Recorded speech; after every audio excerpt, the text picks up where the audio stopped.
So good morning guys. आज है 26 फरवरी 2023। तो आज की क्या है इंपॉर्टेंट करंट अफेयर, चलिए विस्तार से पढ़ते हैं। आज की पहली न्यूज़ है, अमेरिका ने विश्व बैंक के अध्यक्ष हेतु मास्टर कार्ड के पूर्व सीईओ अजय बंगा को नामित किया है। तो अमेरिकी राष्ट्रपति जो बाइडेन ने व्यापार कार्यकारी अजय बंगा को विश्व बैंक का अध्यक्ष बनाने के लिए नामित किया है। अजय बंगा को वर्तमान में निजी इक्विटी फर्म जनरल अटलांटिक में उपाध्यक्ष के रूप में नियुक्त किया गया है। ठीक है गाइस, न्यूज़ क्लियर हो गई है ना आपकी। बात करें अजय बंगा, तो उनके पास मास्टर कार्ड और American red cross, craft fruits और डाउ इंक के बोर्डों में विभिन्न भूमिकाओं को संभालने का 30 से अधिक वर्षों का व्यावसायिक अनुभव है। तो अजय बंगा नॉमिनेट किए गए हैं विश्व बैंक के अध्यक्ष पद हेतु। किस पद पर इससे पहले थे? तो ये पहले थे मास्टर कार्ड के पूर्व सीईओ। उम्मीद करता हूँ न्यूज़ आपको क्लियर हो गई होगी। बात अमेरिका से आई है, राजधानी वाशिंगटन डीसी है, राष्ट्रपति जी जो बाइडेन है और उपराष्ट्रपति हमारे भारतीय मूल की कमला हैरिस है। न्यूज़ अच्छे से क्लियर हो गई होगी। बढ़ते हैं फिलहाल अगली न्यूज़ की तरफ। अगली न्यूज़ है, राष्ट्रपति द्रौपदी मुर्मू ने प्रदान किए हैं संगीत नाटक अकेडमी पुरस्कार। तो राष्ट्रपति जी ने नई दिल्ली में वर्ष 2019 के लिए, 2020 के लिए और 2021 के लिए संगीत नाटक एकेडमी फेलोशिप पुरस्कार प्रदान किए हैं। यहाँ पर आपसे एग्जाम में नाम नहीं पूछे जाएंगे, बस आपसे संख्या पूछी जाएगी, तो आपको याद रखना पड़ेगा। प्रदर्शन कला के क्षेत्र में 8 व्यक्तियों को संगीत नाटक एकेडमी फेलोशिप दी गई। संगीत, नृत्य, रंगमंच, पारंपरिक और लोक क्षेत्र के 128 कलाकारों को संगीत नाटक एकेडमी पुरस्कार से सम्मानित किया गया। तो याद रखिएगा, राष्ट्रपति जी ने प्रदान किए संगीत नाटक एकेडमी पुरस्कार। 8 व्यक्तियों को संगीत नाटक क्षेत्र में और 128 कलाकारों को अन्य संगीत नाटक एकेडमी पुरस्कार से सम्मानित किया गया। आइए संगीत नाटक एकेडमी के बारे में कुछ विस्तार से जानते हैं। यह प्रदर्शन कला के लिए भारत सरकार द्वारा स्थापित राष्ट्रीय स्तर की एकेडमी है। इसे 1952 में शिक्षा मंत्रालय द्वारा स्थापित किया गया था। इसके पहले अध्यक्ष डॉक्टर PV राजमन्नाड़ थे। एकेडमी के अध्यक्ष की नियुक्ति भारत के राष्ट्रपति द्वारा 5 वर्ष की अवधि के लिए करी जाती है। भारत के पहले राष्ट्रपति डॉक्टर राजेंद्र प्रसाद ने 1953 में इसका उद्घाटन किया था। मुख्यालय नई दिल्ली में। अध्यक्ष हैं संध्या पुरेचा। अब यहाँ शिक्षा मंत्रालय की बात आई है, तो क्या आप जानते हैं भारत के पहले, स्वतंत्र भारत के पहले शिक्षा मंत्री कौन थे? अगर आप जानते हैं तो कमेंट कॉलम में बताइए। प्रेजेंट टाइम में शिक्षा मंत्री कौन है? धर्मेंद्र प्रधान। उम्मीद करता हूँ न्यूज़ क्लियर हो गई होगी। बढ़ते फिलहाल अगली न्यूज़ की तरफ।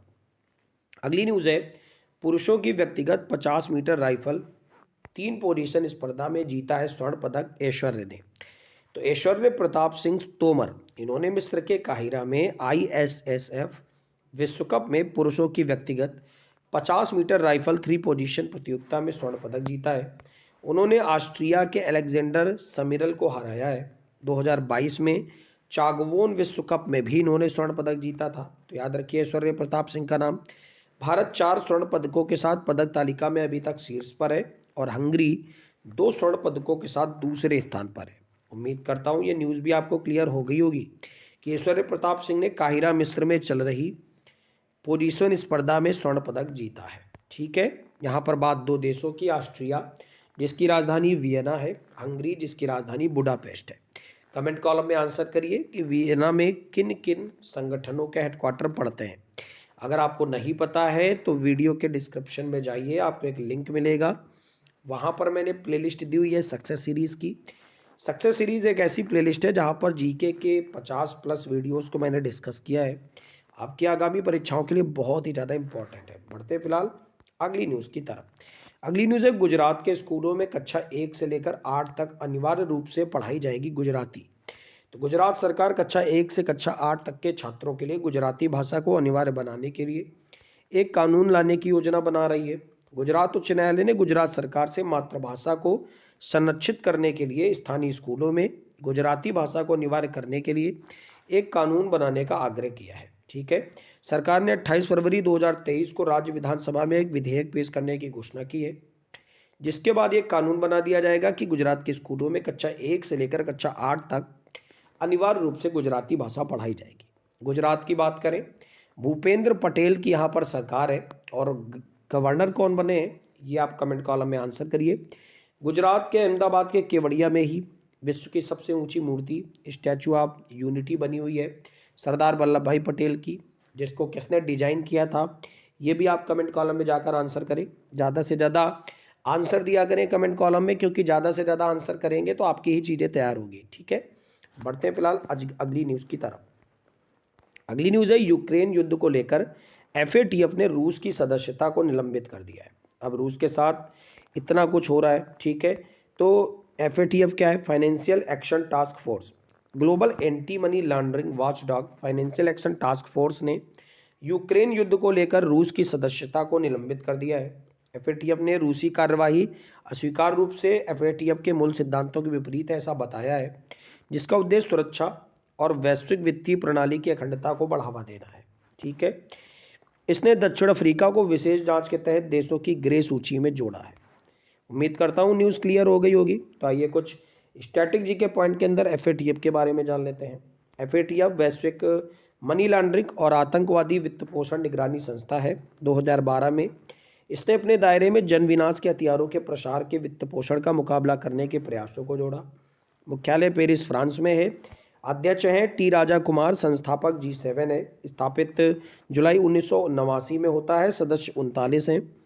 भारत 2006 में पर्यवेक्षक के रूप में शामिल हुआ और 2010 में एफएटीएफ का पूर्ण सदस्य बन गया। न्यूज़ क्लियर हो गई है ना? चलिए बढ़ते हैं फिलहाल अगली न्यूज़ की तरफ, लेकिन उससे पहले कुछ क्वेश्चन पूछूंगा। पेरिस फ्रांस में अगर एफएटीएफ का हेडक्वार्टर है तो और किन किन संगठनों के हेडक्वार्टर पेरिस फ्रांस में है? कमेंट कॉलम में जाकर आंसर करिए। ठीक है, बढ़ते हैं अगली न्यूज़ की तरफ। अगली न्यूज़ है, जर्मनी के नए बने चांसलर ओलाफ स्कोल्ज ने भारत की यात्रा करी है और प्रधानमंत्री मोदी से मुलाकात करी है। तो प्रधानमंत्री मोदी नई दिल्ली में जर्मन चांसलर ओलाफ स्कोल्ज के साथ बातचीत की है। इन्होंने मई 2022 में आयोजित 6वें अंतर सरकारी परामर्श के प्रमुख परिणामों की प्रगति की समीक्षा करी गई है और रक्षा और आर्थिक सहयोग, प्रतिभा, गतिशीलता, विज्ञान और तकनीकी सहयोग को मजबूत करने के तरीकों पर चर्चा भी करी गई है। बात करें अगर जर्मनी के चांसलर की, तो उनकी पहली भारत यात्रा है। ठीक है, यानी चांसलर के रूप में उनकी पहली भारत यात्रा है। जर्मनी की बात करें, राजधानी बर्लिन है। यहाँ की पूर्व चांसलर थी एंजेला मर्केल, जो कि विश्व की सबसे ताकतवर महिलाओं में से आती थी। ठीक है, ये बताइए जर्मनी की चांसलर एंजेला मर्केल को किस वर्ष टाइम्स पत्रिका ने अपने फ्रंट पेज में शामिल किया था? ये क्वेश्चन कई बार एग्जाम में आया हुआ है। कमेंट कॉलम में जाकर आंसर करिए। आइए जर्मनी के बारे में कुछ बात करते हैं। मध्य यूरोप में स्थित एक देश है। 9 देशों से इसकी सीमा लगती है। जर्मन की यूरोप में सबसे बड़ी अर्थव्यवस्था है। नाम मात्र सकल घरेलू उत्पाद द्वारा दुनिया की चौथी सबसे बड़ी अर्थव्यवस्था और पीपीपी द्वारा 5वीं सबसे बड़ी अर्थव्यवस्था है। Germany Mercedes Benz, BMW, Volkswagen और सीमेंस जैसे प्रसिद्ध ब्रांडों का हब है। सरकार यहाँ पर संघीय संसदीय गणराज्य है। चांसलर ओलाफ स्कोल्ज है और राजधानी बर्लिन है। न्यूज़ क्लियर हो गई होगी। चलिए बढ़ते हैं फिलहाल अगली न्यूज़ की तरफ। अगली न्यूज़ है, भारतीय पनडुब्बी ने पहली बार इंडोनेशिया में डॉक किया है। तो भारत की पारंपरिक डीजल इलेक्ट्रिक पनडुब्बी INS सिंधु केसरी ने पहली बार इंडोनेशिया में जाने वाली भारतीय पनडुब्बी बन गई है। यह आसियान देशों के लिए राजनयिक सैन्य आउटरीच के भाग के रूप में इंडोनेशिया के साथ द्विपक्षीय संबंधों को मजबूत करने का एक प्रयास भी है। डॉकिंग क्षेत्र में भारत की बढ़ती सैन्य पहुंच को यह दर्शाता है। INS सिंधु केसरी को परियोजना 877 के एक भाग के रूप में डिजाइन किया गया है। तो याद रखिएगा, इंडोनेशिया में डॉक किया है भारतीय पनडुब्बी सिंधु केसरी ने। इंडोनेशिया की बात करें, राजधानी अभी कुछ दिन पहले इसकी बदल गई थी। क्या हो गई थी? नूसंतारा। और प्रेजेंट टाइम में फिर से इसको चेंज करके वही कर दिया गया है, यानी जकार्ता। ठीक है, याद रखिएगा। यहीं पर पड़ता है बाली द्वीप, जो कि बहुत ही ज़्यादा फेमस है। बढ़ते हैं अगली न्यूज़ की तरफ। अगली न्यूज़ है, चीन ने संचार उपग्रह झोंग सिंह 26 का प्रक्षेपण किया है।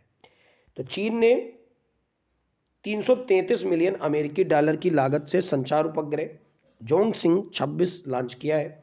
इसे लॉन्ग मार्च 3B रॉकेट से लॉन्च किया गया था। उपग्रह का उद्देश्य क्या है? विमानन और जहाज संबंधी कार्यों के लिए ब्रॉडबैंड कनेक्टिविटी प्रदान करना। यह 100 Gbps से अधिक की गति प्रदान करने वाला चीन का पहला उपग्रह होगा। ये याद रखिएगा, इंपॉर्टेंट है। यानी पर सेकेंड 100 GB इसकी क्षमता होगी। ठीक है, इसे China academy of space technology द्वारा लॉन्च किया गया, ये भी याद रखिएगा। बात चाइना देश की है। चाइना देश में बहुत ही खूबसूरत शहर है, जैसे संघाई है, बीजिंग है। यहाँ की राजधानी बीजिंग है। और यहाँ पर कौन इस समय राष्ट्रपति के पद पर है, क्या आप जानते हैं? कमेंट कॉलम में जाकर आंसर जरूर करें। बढ़ते फिलहाल अगली न्यूज़ की तरफ। अगली news for banking aspirants most important, बहुत ही ज़्यादा इंपॉर्टेंट है बैंकिंग एस्पिरेंट्स के लिए। भारतीय रिजर्व बैंक यानी भारत में सभी छोटी छोटी बैंकों की रेगुलेटर आरबीआई 5 सहकारी बैंकों पर इन्होंने प्रतिबंध लगा दिया है। तो भारतीय रिजर्व बैंक ने उधारदाताओं की बिगड़ती वित्तीय स्थिति के मद्देनजर निकासी सहित 5 सहकारी बैंकों पर कई प्रतिबंध लगाए हैं। कौन कौन सी बैंक है, आइए इनको जानते हैं। सबसे पहली बैंक है HCBL सहकारी बैंक, जो कि लखनऊ की है।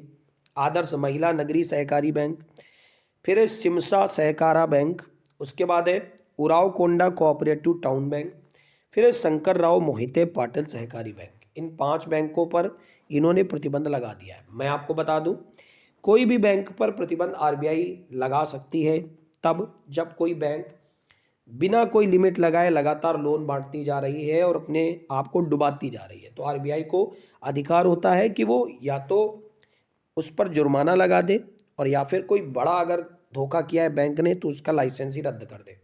तो वही किया आरबीआई ने, 5 बैंकों के लाइसेंस रद्द कर दिए हैं। भारतीय रिजर्व बैंक के बारे में कुछ पॉइंट जान लेते हैं। भारत का केंद्रीय बैंक और भारतीय बैंकिंग प्रणाली के नियमन के लिए जिम्मेदार नियामक निकाय है। 1 अप्रैल 1935 को भारतीय रिजर्व बैंक अधिनियम 1934 के अनुसार अपना परिचालन शुरू किया था। भारत में करेंसी छापने का काम है, राज्यपाल इसके शक्तिकांत दास है। स्थापित 1 अप्रैल 1935 को हुआ और स्वामित्व में है वित्त मंत्रालय के, यानी निर्मला सीतारमण जी के।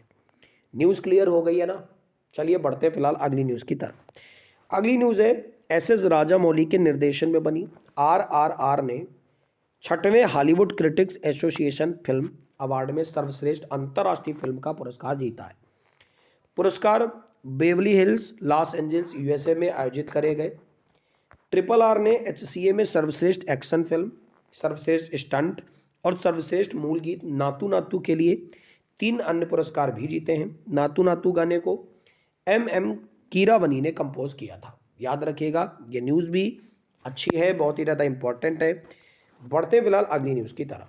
अगली न्यूज़ है 2023 से 3 दिन का एलोरा अजंता अंतर्राष्ट्रीय महोत्सव शुरू किया गया है औरंगाबाद महाराष्ट्र में। यह त्यौहार सांस्कृतिक विरासत और क्षेत्र की विविधता का उत्सव है और इंद्रियों के लिए एक दावत होने का वादा करता है। कार्यक्रम में शास्त्रीय गायक पद्म भूषण राशिद खान, शंकर महादेवन, तबला वादक विजय घाटे, बांसुरी वादक पंडित राकेश चौरसिया, इन्होंने प्रस्तुति दी है। तो याद रखिए 2023 से 3 दिन का एलोरा अजंता अंतर्राष्ट्रीय महोत्सव शुरू हुआ है, बहुत ही ज़्यादा इंपॉर्टेंट है। महाराष्ट्र में एकनाथ शिंदे की सरकार है, गवर्नर नए बने हैं। कौन बने हैं, जाइए कमेंट कॉलम में आंसर करिए। बढ़ते अगली न्यूज़ की तरफ। आखिरी न्यूज़ है आज की। रोबोटिक मैनहोल क्लीनर का उपयोग करने वाला केरल पहला राज्य देश का बन गया है।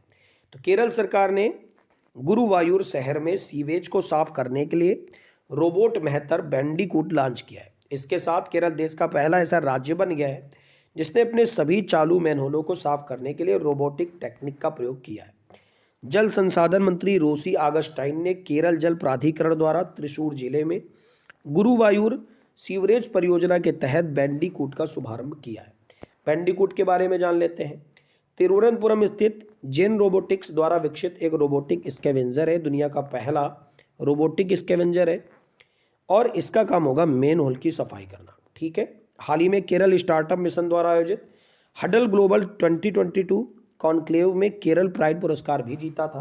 तो याद रखिएगा, ये सारी न्यूज़ बहुत ही ज़्यादा इंपॉर्टेंट है। तो ये थी ओवरऑल आज की क्लास। आपको क्लास कैसी लगी, कमेंट कॉलम में जाकर आप जरूर लिखा करें अपने विचार। आप क्या और क्लास में ऐड कराना चाहते हैं ये भी लिखा करें। और आज की इस क्लास का टारगेट रहेगा कम से कम 100 लाइक्स का और 100 कमेंट्स का। सभी लोग कमेंट्स किया करें। और आज की इस वीडियो का टारगेट ये भी रहेगा कि आप लोग कम से कम 50 लोगों के साथ इस वीडियो को शेयर करेंगे। आपका दिन मंगलमय हो। Thank you everyone, God bless you all.